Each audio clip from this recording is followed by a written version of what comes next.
ready to begin? Okay. Hello, I am Debbie Bovee, an Natrona County legislator.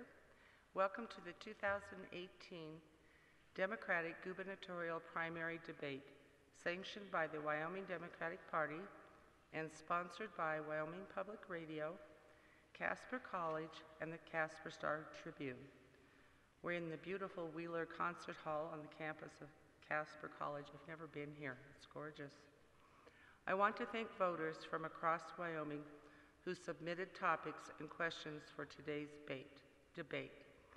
A panel composed of representatives from each sponsoring entities used those submissions to curate and prioritize today's questions. Our panel for today's debate is composed of Bob Beck, News Director of Wyoming Public Media, and Dallas Bauer, Opinion Editor, Casper Star-Tribune. Our timekeeper is Abby Daughtery. This is a classic debate with opening and closing statements. Each candidate will answer direct questions as well as respond or comment on other candidates' questions. The candidates have agreed to pre-negotiated rules for the debate in which the monitor has total discretion to settle timing disputes. We would ask you, the audience, to refrain from applauding or heckling during the event so that we can best use the short time allotted for this important debate. Sorry people, Rex Wilde. I was told to go to the Wheeler Auditorium. Been there for 40 minutes waiting. Finally was told to come here. I apologize. I'll put you on the list. Okay.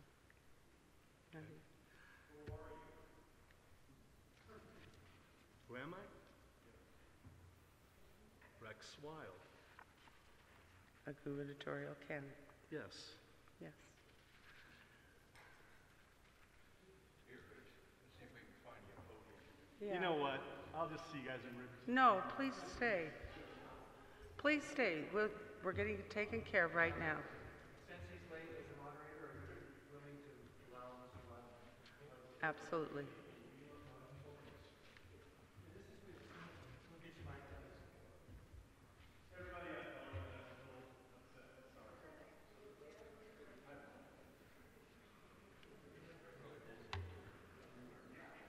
Apartments down here, Yeah, and I went by it twice.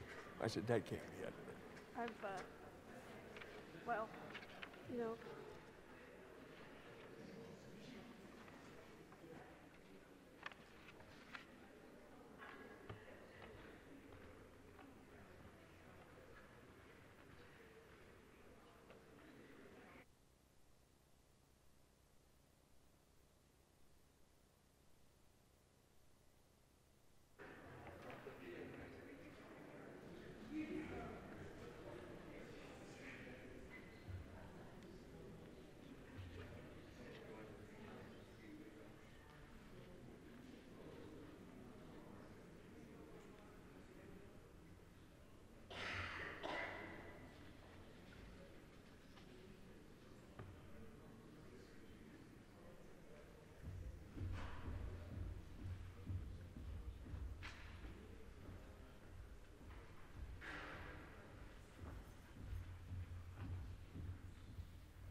Okay, thank you.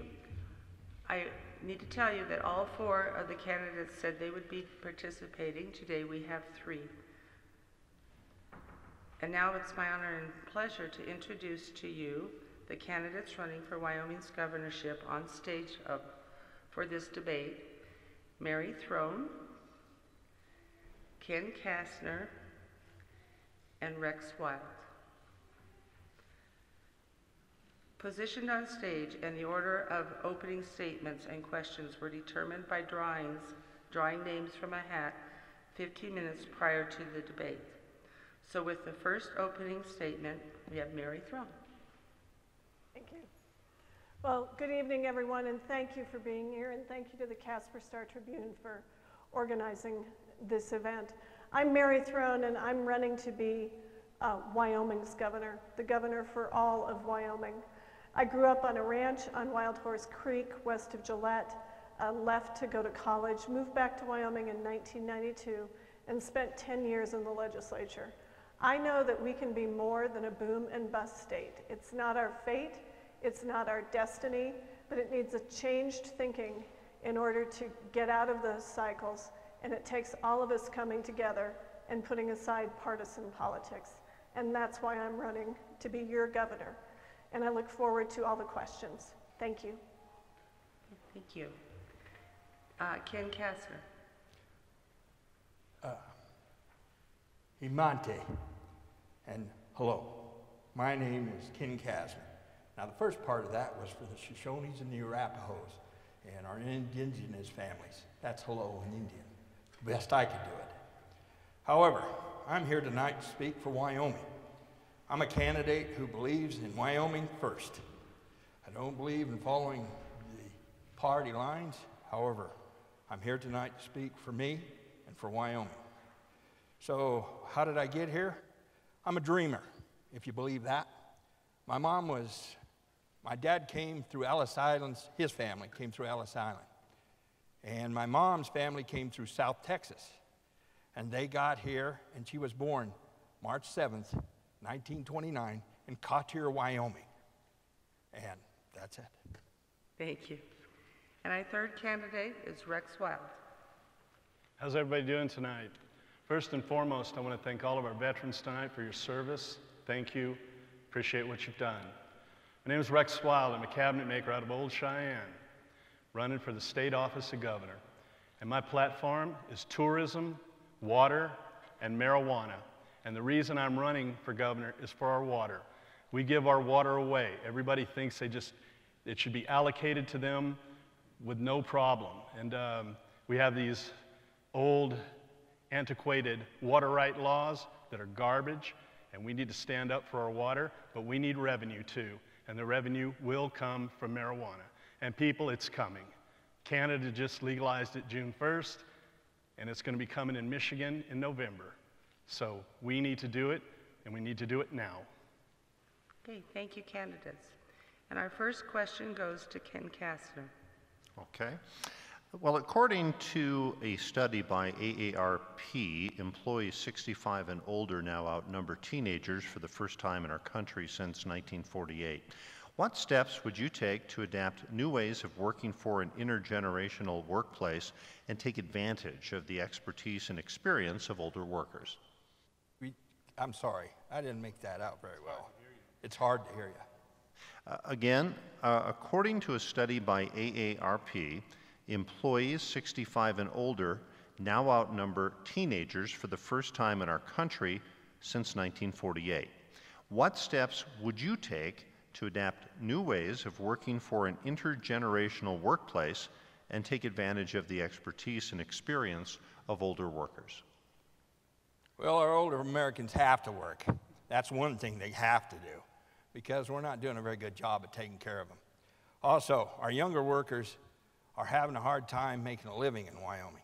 We need to raise the minimum wage, and that has to happen. And I think our legislators have brought it up several times, and it's not being done. The other thing that we need to do is take care of our people more. We're losing people. We're losing people because they're leaving. And so we do have a workforce, and we have to call back on our elderly people more and more. And how do we take care of them? We should be taking care of them already. We've had plenty of opportunity to do that, and we haven't done it. And it's time we started to do it. Also, the young generation has to realize they have to come forward. They have to get out and go to work. Thank you. Thank you. Mary Throne, would you like to comment further on the question? What's the time limit for the response? 30 seconds. I think we need a broad workforce that includes all demographics and all ages, and we do that by creating an economy and communities that attract workers to the state. We also need to continue to provide health care to our workers, access to health care so we can promote small businesses and create a sustainable employment for everyone. And Mr. Wilde, would you like to follow up? 30 seconds. We need to create jobs, and those jobs would be growing, lab, and also dispensaries. That's what we need to do, people. It's time to do it. We have to do it. If we don't, we're going to be still in the boom and bust cycles that this state encounters all the time.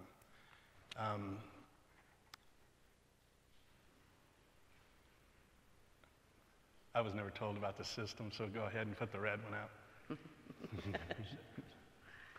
Thank you. The next question goes to Ms. Throne. Okay. In Wyoming, about 1 in 4 women receive less than adequate prenatal care, according to the Wyoming Department of Health Vital Statistics. As governor, would you take any actions to improve women's access to prenatal care, and if so, what? So women's health care across the board is an issue, and we also spend a lot of money on Medicaid births in the state of Wyoming. I think 50% of our births are Medicaid births. So I think it's a process of education. It's a process of having, again, adequate physicians. We need to get physicians in all of our communities. We also need to expand Medicaid, which would, if women aren't already covered under the Medicaid program for that expansion population that's not covered, we would get health care to them. And I think that, you know, we avoid problems with prenatal care. You know, I'm the mother of 3 sons. I had wonderful prenatal care, and I had healthy births and healthy deliveries and healthy children, and that's what we want. Thank you. Mr. Wilde, would you like to follow up? I would like for her to repeat the question because I didn't even hear it. It's hard to hear you. I can't even hear you over there. Sorry, Dallas, I apologize. It's in Wyoming, about 1 in 4 women receive less than adequate prenatal care, according to the Wyoming Department of Health Vital Statistics. As governor, would you take any actions to improve women's access to prenatal care, and if so, what?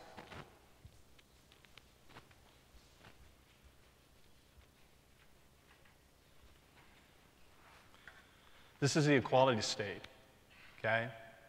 And women need to be taken care of, especially with little ones and little ones on the way. And anybody that doesn't see that is out of their mind.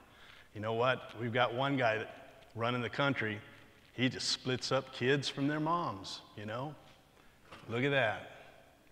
Voila. Mr. Casner, would you like to follow up? Yeah. You know what our problem is that we forget everybody when it comes to health care. We dropped 4,000 of them in the last 2016 legislative deal. That's what brought me back out. Basically, health care is a real big issue. We can tackle that, believe it or not. That's the same question that was asked of me in 2002, is how do we take adequate care for our people? That's 16 years later. We've had plenty of time to work on it. Have we worked on it? Have we moved it forward? I don't think so. Thank you. The next question goes to Rex Wilde. Mr. Wilde, is it the government's job to promote broadband expansion in Wyoming, especially in unserved and underserved communities? And what could the public expect from your administration on this front? Well, we need to have the internet. It needs to be linked throughout the state. And with our extra revenue from marijuana, I think we can do that. Okay. Mr. Casper, would you like to follow up? I really do. In 2002, we sat in Riverton, and when we sat in Riverton, we talked about broadband. We talked about right-of-ways down the interstate. Well, it was all approved. However, we forgot one important thing in 2002 was trunk lines to our rural communities. We didn't do it. And now we're faced with technology that is advancing faster than we can put internet into our small communities, such as rural communities, such as healthcare. We need to work on it. And that's the responsibility of not just the governor. It's the responsibility of the legislature. And Ms. Throne. You know, as I've traveled across the state, I see a lot of uniqueness in all of our communities, but the one common thread that they all have is the need for better internet access, particularly our small communities. We were just in Lyman last night, and a gentleman told me that he pays twice as much for internet as he did in Laramie for much slower speeds. So it's going to be incumbent on the next governor to address the broadband situation by looking for public-private partnerships and taking advantage of the fiber that we have across the state. Next question goes to Ken Casner. Do you believe more cuts need to be made in the state's education budget? How will you propose funding education in Wyoming? Boy, that's a tough one we'll answer in a minute, but here we go. Education doesn't need to be cut in the classroom. Leave the dang classroom alone. Let them teachers get in there and do their stuff. They're the best gift Wyoming has. Where we need to cut, if we're going to cut anything, is look at it this way. There are 23 counties in the state of Wyoming, and there are 48 school districts. We need to cut a little bit at the top, maybe, but also we need to look at what we're losing. We're losing children, so we're going to have to consolidate. It's a tough word we're going to have to hear, but it's happening. In my community, I have 5 children registered in my elementary school as of today. So you have to look at it from the standpoint, what can we do better and how can we do it? There's a way we can do it. I swear there is, and it's just not one way. It's going to take all of us to sacrifice. Thank you. Mary Throne, would you like to follow up? One of the many reasons I got into this race was the attacks on education that the Senate proposed. The Senate literally wanted to dismantle public education as we know it in Wyoming. We have worked for years to build up a good system. If we want to get out of the boom and bust cycle, if we want to attract young families to the state of Wyoming, we have to maintain funding for our schools. Additional cuts are not needed. We have a model that works, and we need to look for adequate funding through our investment income and broadening our tax base. Rex Wilde, would you like to follow up? You know, down in Colorado, they're not having any problem with education. Up here, we can't even build schools. Last year in Colorado, they got $247 million in revenues from marijuana. That breaks down, they've got 5 million people there, that breaks down to 49.2 million per million. $500,000 is 24.7. Okay, we wouldn't get that the first year. We'd get close, but we have the surrounding states of Nebraska, South Dakota, Montana, Idaho, and Utah. And Evanston dispensaries would probably really do good. And the next question goes to Mary Throne. Ms. Throne, tourism is the #2 industry in the state, yet crucial funding has been continually cut by the state legislature. How will you make certain that state tourism is funded in a way that continues to grow and be competitive in unison with maybe in unison with the local lodging tax? So the lodging and restaurant industry came together last year, and they proposed basically a tax on their industry to help provide funding for more marketing.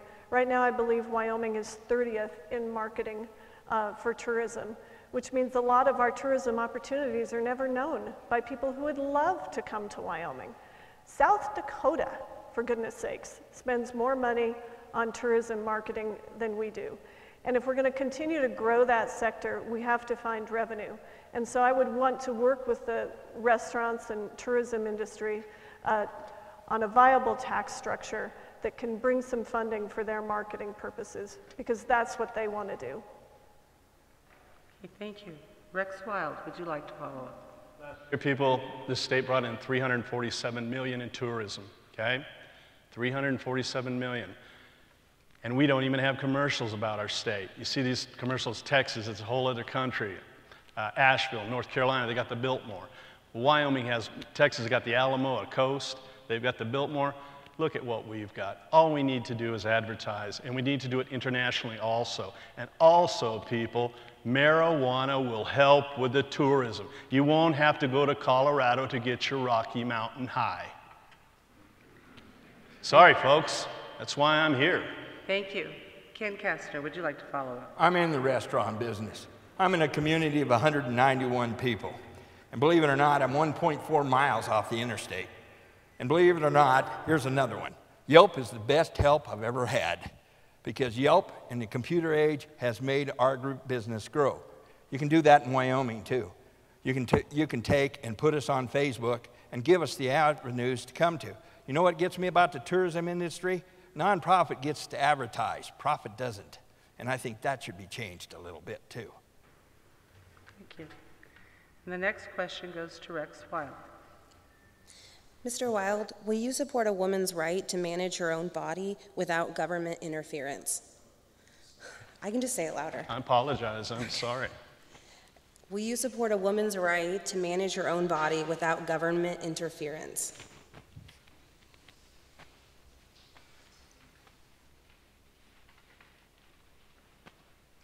You betcha. What right do I have somebody else to tell them to do with what to do with their body? I don't have that right. I'm pro-choice. Voila. Okay, thank you. Mr. Casner, would you like to follow up? You know, we've been beating this horse to death since 2002 and probably longer before that, the Roe versus Wade Act. It's not the responsibility of the state of Wyoming to change the law. The law has to be done at the federal level. Once that's done, then Wyoming can work on it the proper way. I don't see it being properly done right now, even today. And I'm going to have to say this. You're the master of your fate. You're the captain of your soul. And that lady has that same right. So let's do it the right way. Let's get our representatives in Congress to do their jobs. I support a woman's right to make her own health care decisions. In 2011, you had a Natrona County legislator, a Republican woman who was 8 months pregnant. And she went to the mic and she said, when I go to the doctor, I want my husband, I want the doctor, and I don't want the government. And that's the Wyoming way. We keep government out of private health care decisions, and we even have a constitutional provision adopted in 2012 that says just that. And the next question goes to Ken Casner. Mr. Casner, some of our hospitals in Wyoming are concerned about their long-term financial future. What would you do to ensure that they have some safe sailing ahead of them? Which group? Our hospitals, how would you ensure that their financial situation is safe into the future? Our communities? Is that what you're asking? I still haven't got it. Hospitals. Hospitals. Well, that's easy. What we have to do is first we have to attack the insurance companies. Do you know that you go to the insurance companies and doctors have to do a certain parameter of how they inspect you before you even get operated on so that they don't get sued? That's costing us and it's costing the hospitals extra time and extra money. The other thing is that our hospitals' stability can be really handled real easy. And that's going to take courage. And I hope they ask me that question. Thank you. Mary Throne, follow up. Wyoming's lost approximately $500 million because of its partisan, nonsensical refusal to expand Medicaid, which would bring health care to roughly 18,000 to 20,000 currently uncovered Wyoming citizens. Those folks receive health care, but the hospitals absorb the cost, and it's expensive care, and those costs get shifted to the rest of us. So absolutely the first thing I would do would be to work with the legislature, work with the hospitals. We had a broad coalition that supported Medicaid expansion, and we can build that coalition again and make it happen this time. And Rex Wilde, would you like to follow up? People, in 1986, I moved back to Italy and worked at a winery for 3 years. I saw social medicine for the first time in my life.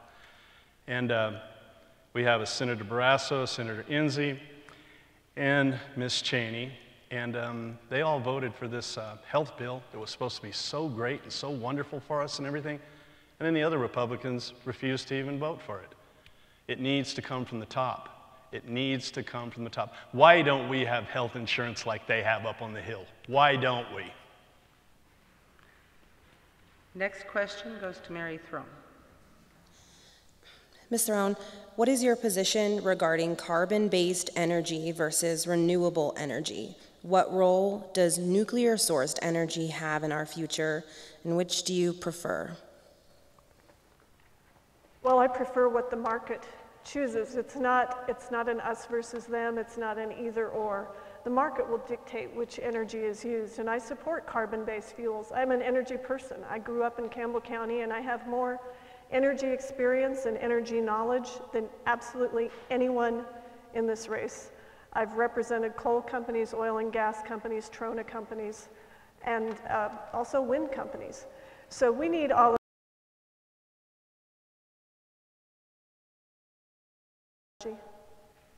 Thank you. Rex Wilde, would you like to follow up? Yes, I will. I'm for solar, and I'm for wind energy. Fossil fuels, people, they're going to be leaving us. We may have a couple more spurts, but that's why we need to get this revenue from what I've been talking about.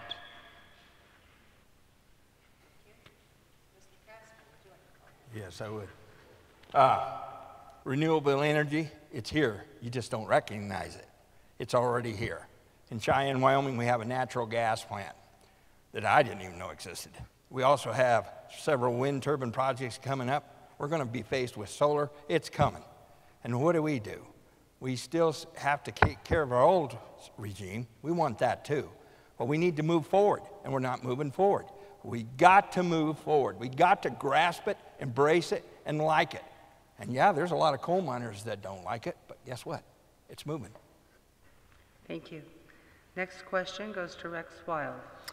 Mr. Wilde, Wyoming doesn't have enough elder living facilities, so what can be done to ensure our aging population doesn't have a housing crisis in the next decade? Well, that's a hell of a question.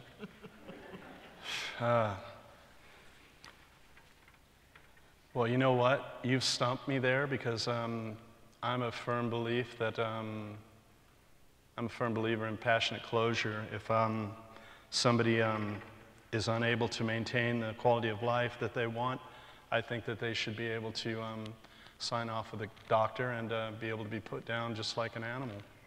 And I hate to say it like that, but people, that's the way I feel. Ken Casner, would you like to follow up? Well, I'm not going to beat around the bush no more.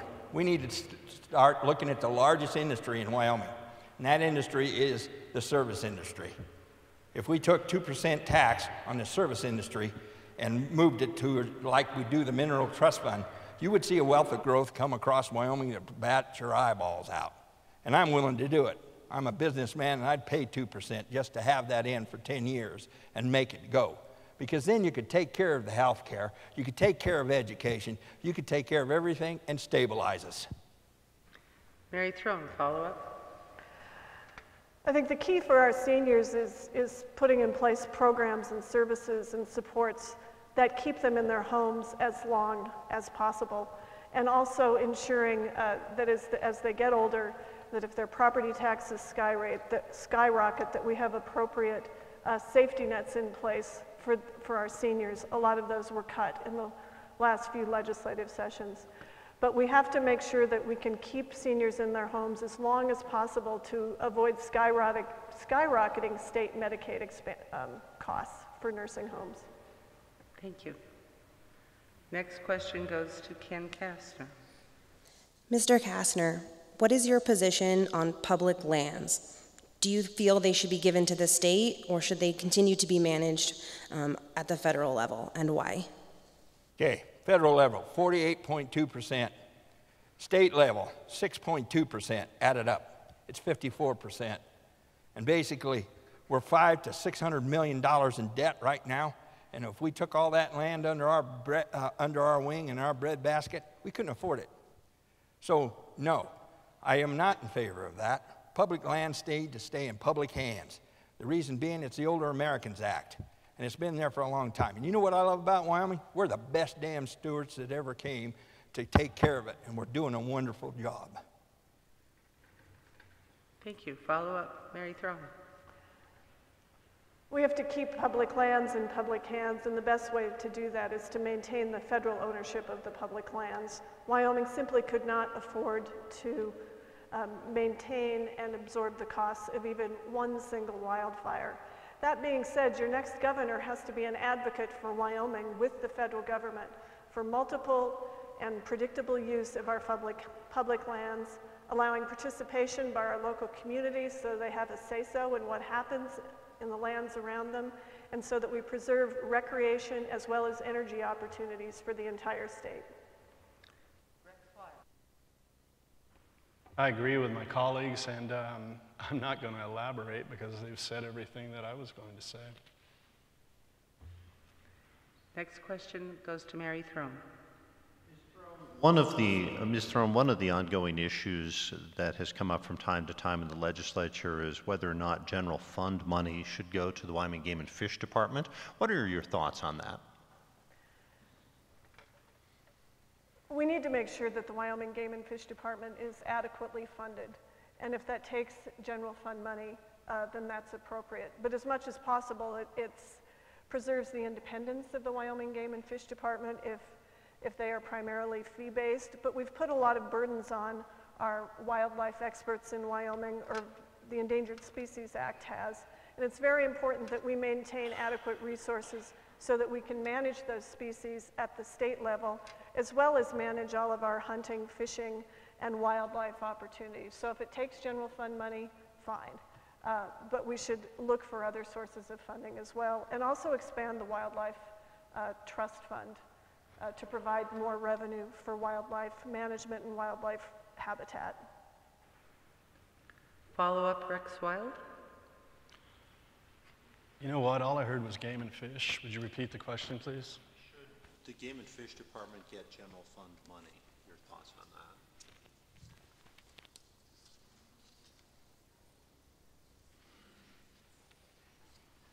Yes, I believe they should.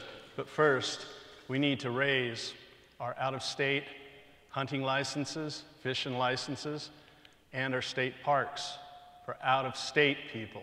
We need to raise those funds. We also need to have a boat launch fee for out-of-state people too. Like when we go down to Colorado, we have to pay a launch fee. They come up here, they don't have to pay a launch fee. I think everybody should do that. There would be more revenue for this state, and I think it should go to the general public. And maybe from that rainy day fund that we're never going to touch. Follow-up, Ken Casner. Well, game and fish is a subject that I know rather well. And basically, the game and fish is funded, but you got to look at it from another standpoint. What are we missing? One thing we're missing, no offense to the outfitter boys, is you're not taxed. And you're making money off a lot of game for the state of Wyoming. And that's a service tax. You need to be taxed. The other thing that needs to happen is preference points and stuff like that, or preference draws. Only the wealthiest men can get the real tags, and I don't like that.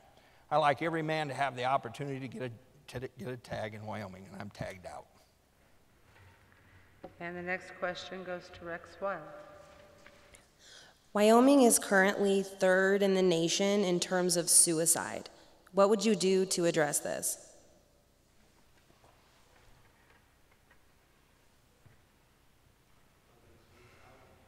That's you, man. Oh, is that me? Oh, sorry. Yes, Mary, please. So with again, it all ties into our overall healthcare system. If we expand Medicaid, we provide more funding for mental health services. But we also need to put back in place the suicide prevention programs and support the community-based services, all of which have faced cuts in recent years. Just met a woman in Kemmer a couple weeks ago who was part of a system that worked, and the state cut her contract. So we need to make sure that we have adequate safety nets in place, adequate suicide prevention, and adequate health care across the board. And slowly over time, and by changing our attitude about mental health care in Wyoming as well, and providing support for our neighbors, we can reduce our suicide rate. Follow-up, Rex Wilde. In 2010, I lost my son to suicide.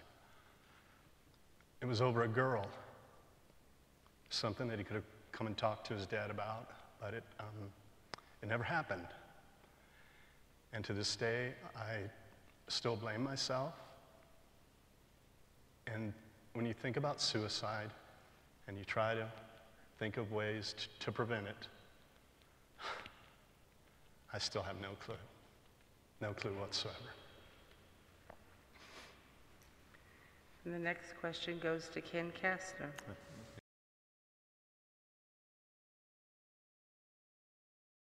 This state. Well, one thing we can do is that we have helplines and we have all that good stuff. But one thing we need to do is look in our communities and see what our real problems are within our communities. We need somebody to touch base.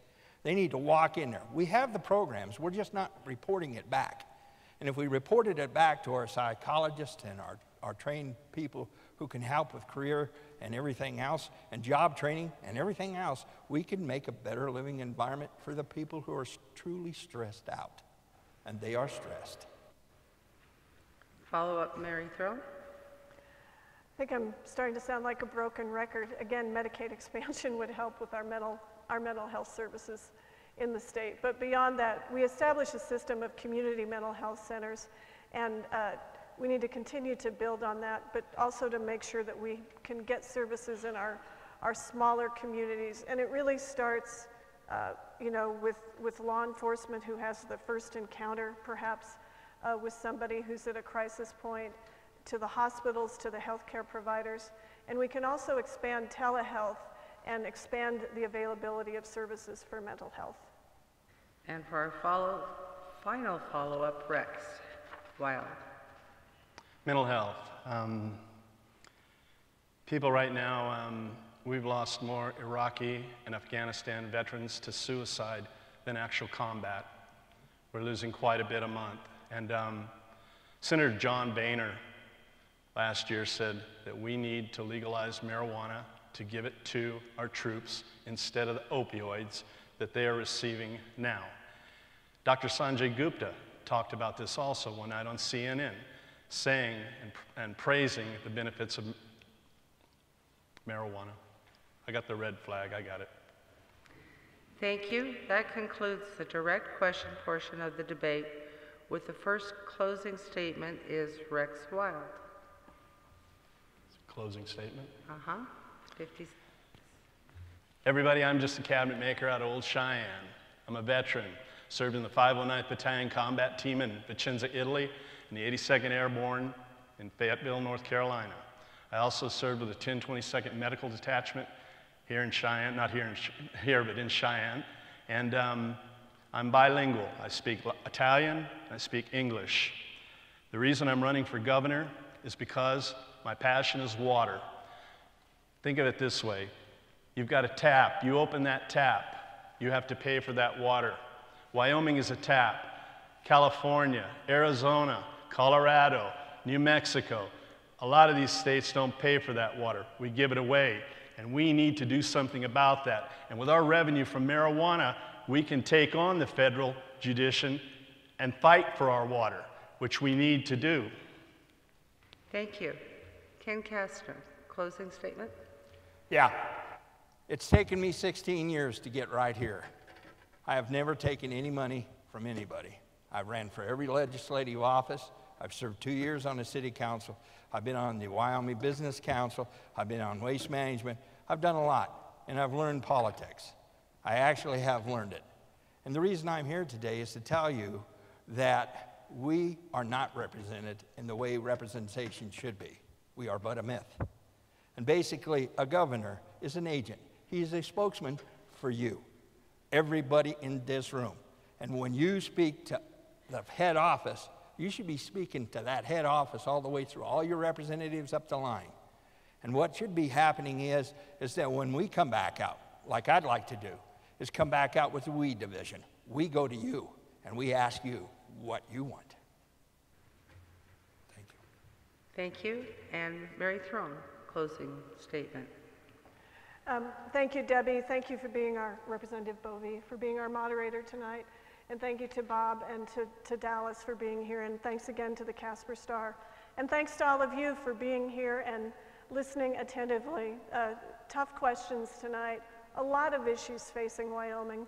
But as I crisscross this state, and which I've been doing for nearly a year now, from Evanston to Hewlett, from Powell to Cheyenne, I see so much opportunity in Wyoming. We have so much energy and entrepreneurship and creativity bubbling up from our communities. You have a lot of it here in Casper with all of your new businesses. Yet the leadership in Cheyenne is stuck in the dark ages. Wyoming cannot continue to keep doing things the same old way and expect a different result. I'm really running because today's problems deserve so much more than yesterday's solutions, and I would appreciate your vote on August 21st. No rebuttals, but that was a nice offer. To the audience, I want to thank you for attending this debate. We hope it was helpful to you in deciding who you want to represent you as the next governor of Wyoming. And I join the Wyoming Public Media, Casper College, and the Casper Star-Tribune in thanking these candidates for running for public office and for participating in the 2018 Democratic Gubernatorial primary debate. Please give them a hand.